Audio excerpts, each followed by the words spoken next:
आज जिस टॉपिक पे हम बात करेंगे वो है स्टॉक वैल्यूएशन। स्टॉक वैल्यूएशन क्या है? स्टॉक वैल्यूएशन के थ्रू हम स्टॉक प्राइस एक्सट्रैक्ट करते हैं। हम स्टॉक प्राइसेस फाइंड करते हैं। क्यों करते हैं?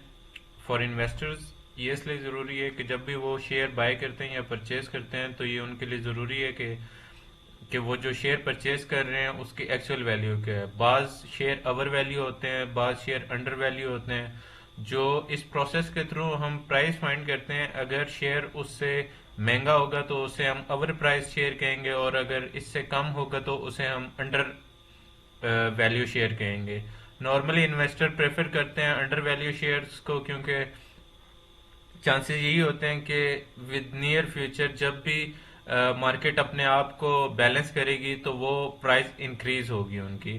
तो इसलिए हमेशा इन्वेस्टर जो है वो इस प्रोसेस के थ्रू प्राइस फाइंड करते हैं और फिर उसको कंपेयर करते हैं जो मार्केट में उसकी प्राइस चल रही होती है शेयर्स की, और नॉर्मली जो है अंडर प्राइस शेयर जो है परचेज कर लेते हैं।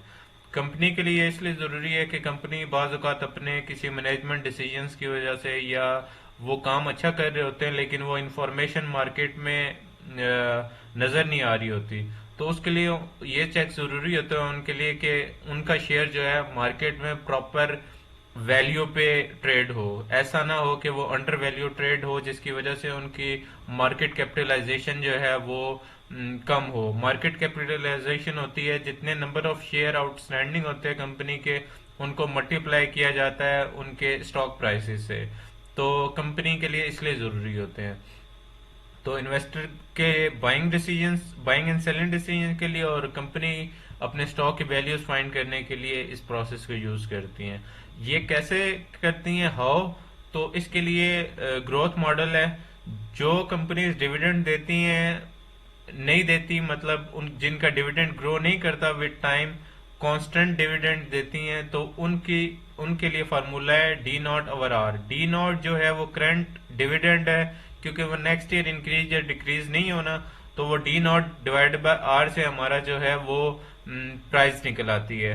कांस्टेंट ग्रोथ ग्रोथ मॉडल जो है उसके थ्रू जब हम प्राइस फाइंड करते हैं तो उसमें डी नॉट को हम मल्टीप्लाई कर देते हैं वन प्लस जी के साथ। मतलब ये डी नॉट वन प्लस जी आपस में मल्टीप्लाई होके ये डी वन बन जाता है, जो कि नेक्स्ट ईयर डिविडेंड होता है, डिवाइडेड बाय आर।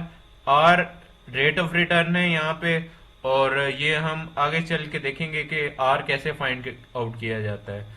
जी जो है वो डिफरेंट प्रोजेक्शन के थ्रू हम कंपनी की एस्टिमेशन करते हैं। लास्ट 5 ईयर 10 ईयर्स का डाटा उठा के उनकी एवरेज लेके हम ग्रोथ फाइंड कर सकते हैं, या कंपनी के एनुअल रिपोर्ट्स में भी ये दिया होता है, तो जी हम वहां से पुट कर लेते हैं। नॉन कांस्टेंट ग्रोथ जो होता है उसमें जीरो ग्रोथ और कांस्टेंट दोनों ही शामिल होते हैं, और जहां पे नॉन कांस्टेंट ग्रोथ खत्म होती है कंपनी की, वहां तक हम non constant growth per year के हिसाब से फाइंड करते हैं और फिर सबको ऐड ऐड ऑन कर देते हैं। नॉन कांस्टेंट ग्रोथ एक थोड़ा सा लेंथी टॉपिक है, तो इस पे हम अलग से वीडियो बनाएंगे और इस पे अलग से डिस्कस करेंगे। अभी आर रह गया, रेट ऑफ रिटर्न हमें कैसे मालूम होगा?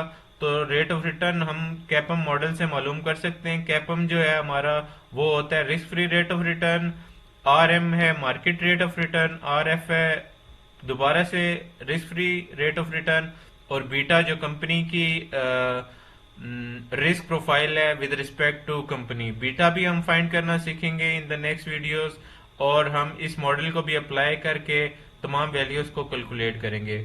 अभी के लिए स्टॉक वैल्यूएशन से रिलेटेड इतना ही समझ ले, या जो बेसिक कंक्लूजन है इस वीडियो की वो यही है कि स्टॉक वैल्यूएशन क्यों इम्पोर्टेंट है, और इसके डिफरेंट कैलकुलेशंस के मेथड्स क्या हैं, और ये इन मेथड्स के जो कंपोनेंट्स हैं वो हमने कैसे कैलकुलेट करने हैं, और उसके बेसिक जो फार्मूलाज हैं वो क्या हैं। अभी हमने इतना ही सीखना है। नेक्स्ट वीडियो में इंशाल्लाह हम देखेंगे कि बीटा कैसे कैलकुलेट होता है और रेट ऑफ रिटर्न हम उसके थ्रू कैसे कैलकुलेट करते हैं।